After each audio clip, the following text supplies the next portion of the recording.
ഇതിന്റെ സംഘാടന നേതൃത്വം വഹിക്കുന്ന ജില്ലാ പ്രസിഡന്റ്, കൊല്ലം ജില്ലാ കമ്മിറ്റിയുടെ പ്രസിഡന്റ് ശ്രീ എസ് വിജയൻ ഉൾപ്പെടെ ഈ ക്യാമ്പിൽ പങ്കെടുത്തിട്ടുള്ള കേരള ന്യൂസ് പേപ്പർ എംപ്ലോയീസ് ഫെഡറേഷന്റെ സംസ്ഥാന ജില്ലാ ഭാരവാഹികൾ, ഈ സമ്മേളനത്തിൽ എത്തിച്ചേർന്നിട്ടുള്ള മറ്റു മാധ്യമ സുഹൃത്തുക്കൾ ഉൾപ്പെടെയുള്ള ബഹുമാന്യരെ, പ്രിയമുള്ള സഹോദരങ്ങളെ, സുഹൃത്തുക്കളെ, അച്ചടി മാധ്യമങ്ങളിൽ പ്രവർത്തിയെടുക്കുന്ന ജീവനക്കാരുടെ പൊതുവേദി എന്ന് വിശേഷിപ്പിക്കാൻ കഴിയുന്ന സംഘടനയാണ് Kerala news paper employees federation. ആ ന്യൂസ് പേപ്പർ എംപ്ലോയീസ് ഫെഡറേഷന്റെ സംസ്ഥാന തലത്തിലുള്ള 2 ദിവസത്തെ ക്യാമ്പാണ് കാസർഗോഡ് മുതൽ പാറശാല വരെയുള്ള കേരളത്തിലെ 14 ജില്ലകളിൽ നിന്നും തെരഞ്ഞെടുക്കപ്പെട്ട ഡെലിഗേറ്റ്സിനെ പങ്കെടുപ്പിച്ചിട്ടുള്ള ക്യാമ്പാണ് ഇപ്പോൾ ഇവിടെ ആരംഭിക്കുന്നത്. ഈ ക്യാമ്പിൽ ചർച്ച ചെയ്യുന്ന വിഷയങ്ങളെ സംബന്ധിച്ച് നിങ്ങളുടെ പരിപാടിയുടെ നോട്ടീസ് പരിശോധിച്ചപ്പോൾ തന്നെ കൃത്യമായി നമുക്ക് ബോധ്യപ്പെടും. തൊഴിലെടുക്കുന്ന പത്രജീവനക്കാരുടെ ആവശ്യങ്ങളും അവകാശങ്ങളെയും സംബന്ധിച്ചുള്ള ശരിയായ അവബോധം വളർത്തിക്കൊണ്ടുവരിക എന്ന വ്യക്തമായ ഉദ്ദേശ ലക്ഷ്യത്തോടു കൂടിയാണ് കേരള ന്യൂസ് പേപ്പർ എംപ്ലോയീസ് ഫെഡറേഷന്റെ സംസ്ഥാന കമ്മിറ്റി ഒരു ദ്വിദിന ക്യാമ്പിന് ഇന്ന് കൊല്ലത്ത് നേതൃത്വം കൊടുക്കുന്നത്.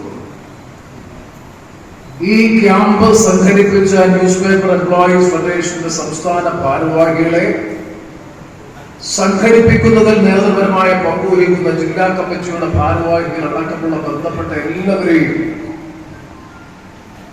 അതുപോലെ കാസർഗോഡ് മുതൽ പാറശാല വരെയുള്ള 14 ജില്ലകളിൽ നിന്ന് ഈ ക്യാമ്പിൽ പങ്കെടുക്കാൻ കൊല്ലത്ത് എത്തിച്ചേർന്നിട്ടുള്ള, ഈ അഷ്ടമുടിക്കായലിന്റെ തീരത്ത് ഒത്തുചേർന്നിട്ടുള്ള നിങ്ങളെല്ലാവരെയും കൊല്ലത്തിന്റെ ജനപ്രതിനിധി എന്ന നിലയിൽ ആർദ്രമായി ഞാൻ ഈ സമ്മേളനത്തിലേക്കും ഈ നഗരത്തിലേക്കും സ്വാഗതം ചെയ്യുന്നു. സത്യത്തിൽ 1:30 ഞാൻ എത്തിച്ചേരാമെന്ന് പറഞ്ഞിരുന്നതാണ്. ഞങ്ങളുടെ ഏറ്റവും പ്രമുഖനായിട്ടുള്ള കൊല്ലം ജില്ലയിലെ നേതാവ്, മുൻ പാർട്ടിയുടെ ജില്ലാ സെക്രട്ടറി കൂടിയായിട്ടുള്ള മുൻ നിയമസഭാംഗം സഹ എസ് ത്യാഗരാജൻ വളരെ ആകസ്മികമായി പെട്ടെന്ന് മരണപ്പെട്ടതുകൊണ്ട് അവിടെ ഔദ്യോഗിക ചടങ്ങുകളുമായി ബന്ധപ്പെട്ട ആകസ്മികമായ നിര്യാണവുമായി ബന്ധപ്പെട്ട് പോകേണ്ടി വന്നതുകൊണ്ടാണ് നിശ്ചയിച്ച സമയത്ത് എനിക്ക് എത്തിച്ചേരാൻ കഴിയാതെ പോയത്.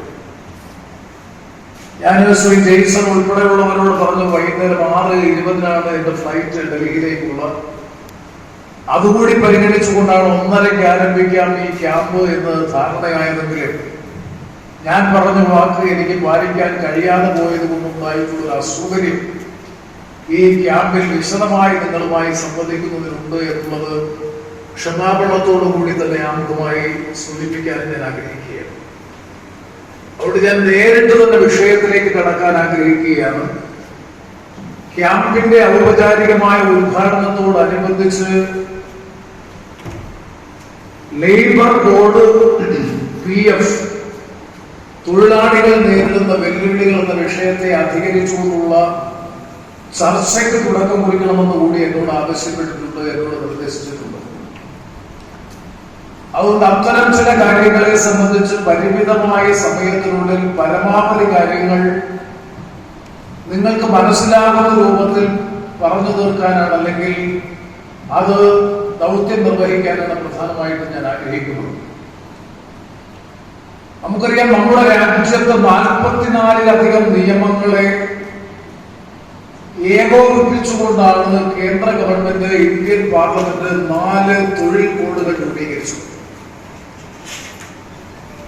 ആ ലേബർ കോഡുകളെ സംബന്ധിച്ചുള്ള പ്രത്യേക ചർച്ചാ ക്ലാസ് ഇതിന്റെ ഭാഗമായി, ക്യാമ്പിന്റെ ഭാഗമായി ട്രേഡ് യൂണിയൻ ലീഡേഴ്സ് എടുക്കുന്നുണ്ട് എന്നുള്ളത് കൊണ്ട് അതിന്റെ വിശദാംശങ്ങളിലേക്ക് ഞാൻ ഈ അവസരത്തിൽ പോകുന്നില്ല. അത് വേതന സംബന്ധമായിട്ടുള്ള കോഡുണ്ട്, തൊഴിലാളികളുടെ ക്ഷേമവും സുരക്ഷയുമായി ബന്ധപ്പെട്ട കോഡുണ്ട്, അത് അതുപോലെ തൊഴിലാളികൾക്ക് ആശ്വാസം, തൊഴിലാളികളുടെ തൊഴിൽ തർക്കവുമായി ബന്ധപ്പെട്ട കാര്യങ്ങൾ പരിഹരിക്കുന്നതിനാവശ്യമായിട്ടുള്ള നിയമവ്യവസ്ഥകൾ ഉൾപ്പെടെയുള്ള 4 ലേബർ കോഡുകളിലായി നമ്മുടെ രാജ്യത്തെ തൊഴിൽ നിയമങ്ങളെ സംഗ്രഹിച്ച് ഏകോപിപ്പിച്ചുകൊണ്ടുള്ള ലേബർ നിയമങ്ങൾ, ലേബർ നിയമ സംഹിതകളായി മാറി. ആ ഓരോ നിയമസംഹിതയെ സംബന്ധിച്ചും പഠിച്ചാൽ, പരിശോധിച്ചാൽ ഒരുപാട് കാര്യങ്ങൾ അതിനെ സംബന്ധിച്ച് പ്രതിപാദിക്കാനുണ്ട്. അതിൽ തൊഴിലാളികളുടെ സുരക്ഷയും ക്ഷേമവുമായി ബന്ധപ്പെട്ട കോഡിൽ പറഞ്ഞിരിക്കുന്ന ഒരു ഘടകമാണ് നിങ്ങൾക്ക് എല്ലാവർക്കും അറിയുന്ന ESI ആനുകൂല്യം, പ്രോവിഡന്റ് ഫണ്ട്, ഗ്രാറ്റുവിറ്റി തുടങ്ങിയിട്ടുള്ള നിയമങ്ങൾ. മുമ്പ് പ്രോവിഡന്റ് ഫണ്ട് നിയന്ത്രിച്ചിരുന്നത്, അതിന് മേൽനോട്ടം വഹിച്ചിരുന്ന നിയമം അല്ലെങ്കിൽ അഡ്മിനിസ്ട്രേറ്റീവ് ലോ എന്ന് പറയുന്നത് employees provident fund and miscellaneous act of 1952. 1952 employees provident fund നിയമമായിരുന്നു PF-മായി ബന്ധപ്പെട്ട്, PF-ന്റെ പെൻഷനുമായി ബന്ധപ്പെട്ടുണ്ടായിരുന്ന നിയമം. അതുപോലെ എംപ്ലോയീസ് സ്റ്റേറ്റ് ഇൻഷുറൻസ് ആക്ട് ആയിരുന്നു, ESI ആക്ട് ആയിരുന്നു മെഡിക്കൽ ബെനിഫിറ്റുമായി ബന്ധപ്പെട്ട നിയമം. അതുപോലെ gratuity act, payment of gratuity act ആയിരുന്നു ഗ്രാറ്റുവിറ്റിയുമായി ബന്ധപ്പെട്ട നിയമം. ഇന്ന് ആ നിയമങ്ങളെ ആകെ സംഗ്രഹിച്ചുകൊണ്ടുള്ള പുതിയ കോഡ് നിലവിൽ വന്നെങ്കിൽ പോലും ഇപ്പോഴും ഫലത്തിൽ പ്രാവർത്തികമായിരിക്കുന്നത് നിലവിലുള്ള മറ്റ് നിയമങ്ങൾ തന്നെയാണ്. കാരണം ഇത് പൂർണ്ണതോതിൽ പ്രാവർത്തികമാകണമെന്നുണ്ടെങ്കിൽ ലേബർ കോഡിന്റെ പശ്ചാത്തലത്തിൽ ചട്ടങ്ങൾ രൂപീകരിക്കണം. നിങ്ങൾക്കറിയാം, ഒരു നിയമം പാസ്സാക്കിയാൽ മാത്രം പോരാ, നിയമം പ്രാവർത്തികമാക്കുന്നതിന് ആവശ്യമായിട്ടുള്ള റൂൾസ് ഫ്രെയിം ചെയ്യണം. ആ ചട്ടങ്ങൾ ഇനിയും പൂർണ്ണതോതിൽ നിലവിൽ വന്നിട്ടില്ലാത്തത് കൊണ്ട് തന്നെ സമ്പൂർണമായ നിലയിൽ തൊഴിൽ നിയമ സംഹിതകൾ ഇനിയും നടപ്പാക്കിയിട്ടില്ല. ആ തൊഴിൽ നിയമ സംഹിതകൾ പൊതുവായി പരിശോധിച്ചാൽ കൃത്യമായി, വ്യക്തമായി ഊന്നൽ നൽകി പറയാൻ കഴിയും, ഈ രാജ്യത്തെ കോർപ്പറേറ്റ് മൂലധന ശക്തികളുടെ താല്പര്യങ്ങൾ സംരക്ഷിക്കുന്ന നിയമ സംഹിതകളാണ് ഈ 4 ലേബർ കോഡുകൾ.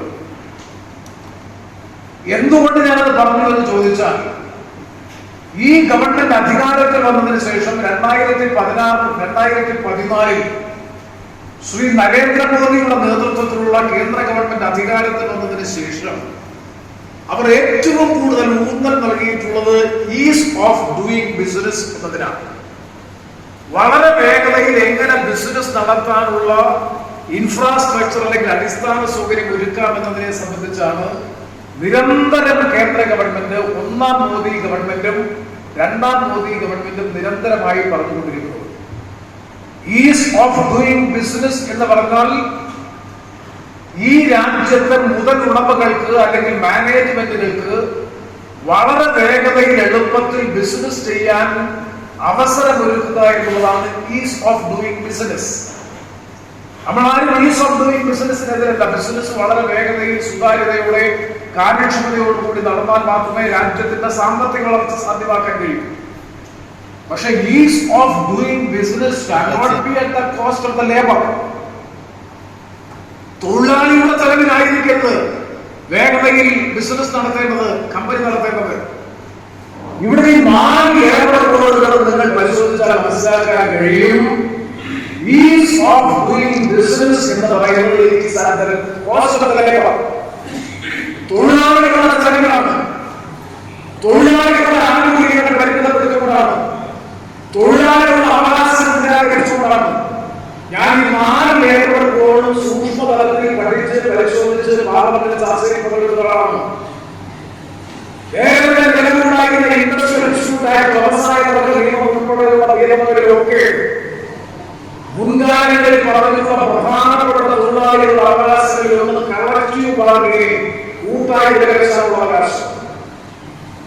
അത് തൊഴിലാളികളുടെ ഏറ്റവും അടിസ്ഥാനപരമായിട്ടുള്ള അവകാശങ്ങളുമായിരുന്നു. കൂട്ടായി വിലപേശാനുള്ള അവകാശം, കളക്റ്റീവ് ബാർഗെയിനിങ്. ഞാൻ എല്ലാവരും പഠിച്ചപ്പോഴുണ്ടായിരുന്നു കളക്റ്റീവ് ബാർഗെയിനിങ് പ്രത്യേക ചാനലായി. അതായത് തൊഴിലാളികൾക്ക് സംഘടിച്ച് കൂട്ടായി മാനേജ്മെന്റിനോട് തൊഴിലാളികളുടെ ന്യായമായ ആവശ്യങ്ങളും അവകാശങ്ങളും ചോദിക്കാൻ വേണ്ടിയിട്ടുള്ള വ്യക്തമായ വ്യവസ്ഥകളോട് കൂടിയിട്ടുള്ളതായിരുന്നു പൂർവ്വ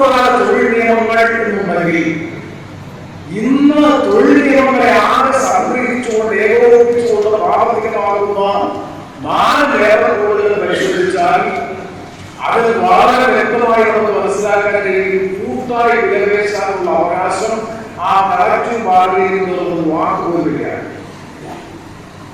തൊഴിലാളികളുടെ സംഘടിതമായ അവകാശത്തെ ചോദ്യം എപ്പോൾ വേണമെങ്കിലും ഒരു തൊഴിലാളിയെ കേവലമായ കാരണങ്ങളുടെ പേരിൽ പോലും പിരിച്ചുവിടാൻ അവകാശം നൽകുന്നു. ഹയർ ആൻഡ് ഫയർ എന്ന് പറയുന്ന ലേബർ പോളിസി പ്രാവർത്തികമാകുന്നു. കോൺട്രാക്ച്വലൈസേഷൻ വളരെ ചുരുക്കത്തിൽ പരിമിതമായ വാക്കുകളിൽ പഠനം അവസാനിപ്പിക്കാൻ ആഗ്രഹിക്കുന്ന ലേബർ കോഡുകൾ ഓരോ കോഡുമായി ചർച്ച ചെയ്തുകൊണ്ട് മാസമെടുക്കുന്ന വളരെ വിശദമായി പറയുന്നതാണ് വിശ്വാസം. ഹയർ ആൻഡ് ഫയർ പോളിസി എന്ന് പറഞ്ഞാൽ കോൺട്രാക്ച്വലൈസേഷൻ. മുൻകാല നിയമങ്ങൾ കോൺട്രാക്ച്വൽ അബോളിഷൻ നിയമങ്ങളായിരുന്നെങ്കിൽ, കോൺട്രാക്ട് ലേബർ ഇല്ലാതാക്കുന്ന നിയമമായിരുന്നെങ്കിൽ, ഇന്ന് ആ കോൺട്രാക്ച്വലൈസേഷൻ വ്യാപകമാക്കുന്നതാണ് ഇന്ന് നിലവിലുള്ള പുതിയ നിയമസംവിധാനം. അപ്പൊ വ്യാപകമായ തോതിൽ കരാർവൽക്കരണം വ്യാപകമാകുന്നു. ടെനർ ഓഫ് എംപ്ലോയ്മെന്റ് അല്ലെങ്കിൽ പെർമനൻസി ഓഫ് എംപ്ലോയ്മെന്റ്, തൊഴിലിന്റെ സ്ഥിരത എന്ന് പറയുന്നത് അപ്രസക്തമായി. നിങ്ങൾക്ക് ഒരിക്കലും ഒരു എംപ്ലോയ്മെന്റ് സുസ്ഥിരമാണ്, സ്ഥിരമാണ്, ഒരു കാലാവധി പോലെ പറയാൻ കഴിയില്ല. അവർ പ്ലഷർ അല്ലെങ്കിൽ വിരിയുന്ന എംപ്ലോയറാണ്. തൊഴിലാളികളായിട്ടുള്ള മുതൽ ഉടമയുടെ ഇഷ്ടത്തിനനുസരിച്ചാണ് നിങ്ങളുടെ തൊഴിൽ സുരക്ഷിതത്വം. അതാണ് കാര്യത്തെ കുറിച്ചിട്ട് അപ്പൊ അതിന് കോൺട്രാക്ച്വലൈസേഷനാണ് ഏറ്റവും എളുപ്പം. അപ്പൊ ആ കോൺട്രാക്ച്വലൈസേഷൻ തൊഴിൽ രംഗത്തെ കരാർവൽക്കരണത്തെ സാധൂകരിക്കുന്നത് മാത്രമല്ല, ആ കരാർവൽക്കരണത്തെ സാർവത്രികവൽക്കരിക്കുന്ന നയമാണ്, നിലപാടാണ് ഈ കൂടുതൽ എല്ലാം പ്രതികരിക്കുന്നത്. ഞാൻ വിഷയത്തില്ല, അവർ കാലങ്ങളിൽ പ്രവർത്തിച്ചു കൊടുത്തിട്ടുണ്ട്.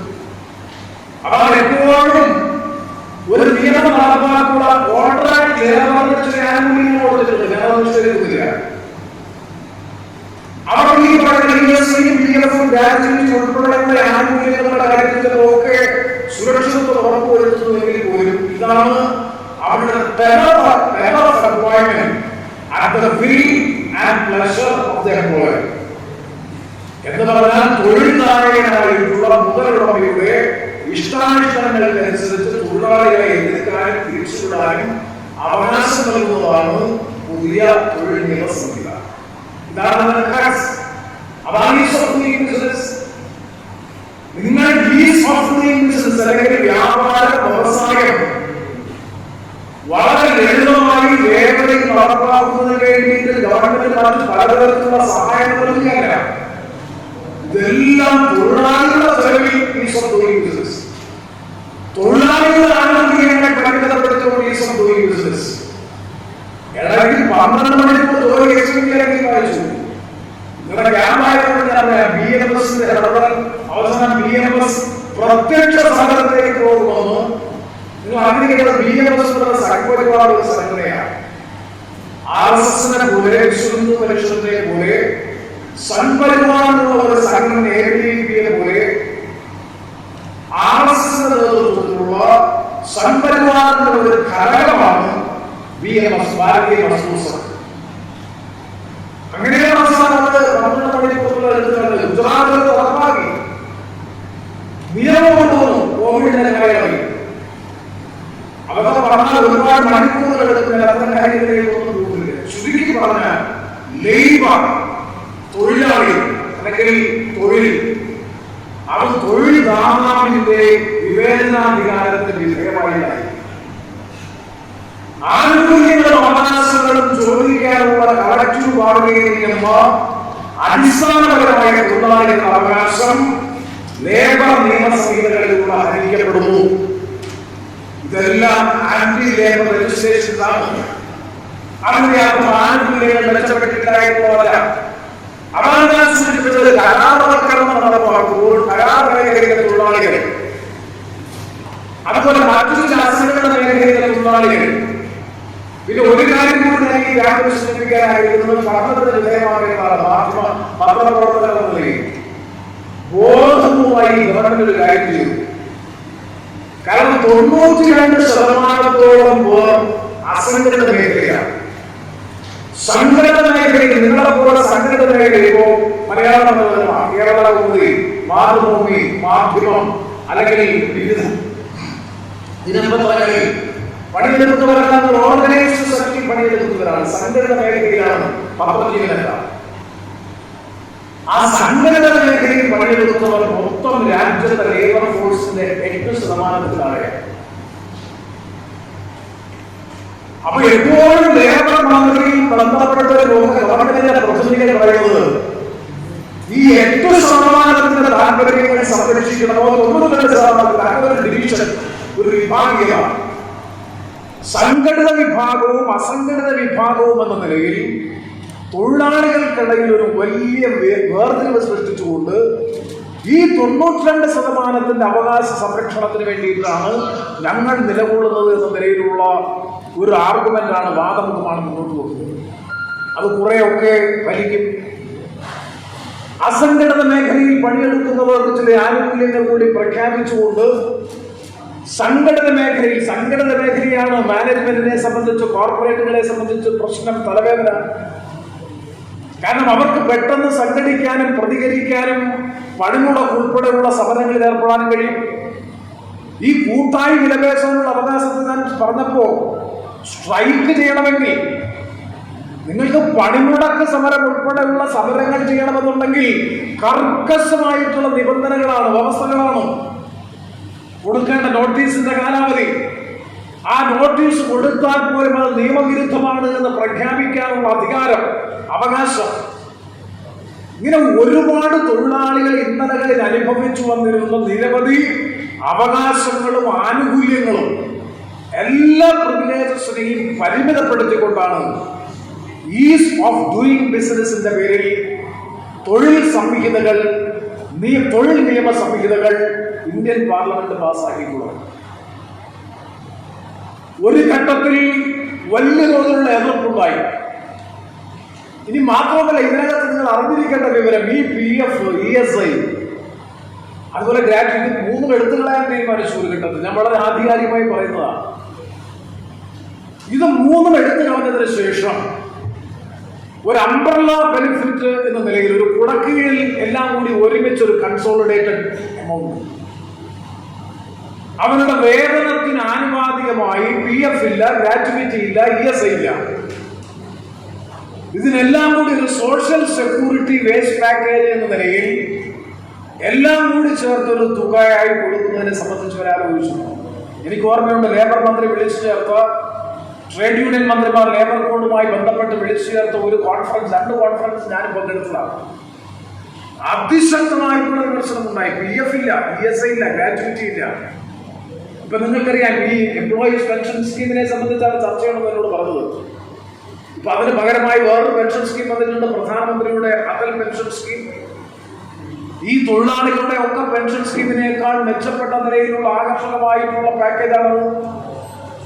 എന്തു പറഞ്ഞാൽ ഇതിന്റെയൊക്കെ അർത്ഥം ഇന്ന് നിലവിൽ നിൽക്കുന്ന തൊഴിലവകാശ നിയമങ്ങളെയൊക്കെ അപ്രസക്തമാക്കുക, മറ്റു ചില ആനുകൂല്യങ്ങൾ, ആകർഷകമായിട്ടുള്ള ആനുകൂല്യങ്ങൾ പ്രഖ്യാപിക്കുക. ഈ തൊഴിൽ നിയമങ്ങൾ അപ്രസക്തമാകുമ്പോൾ സ്വാഭാവികമായും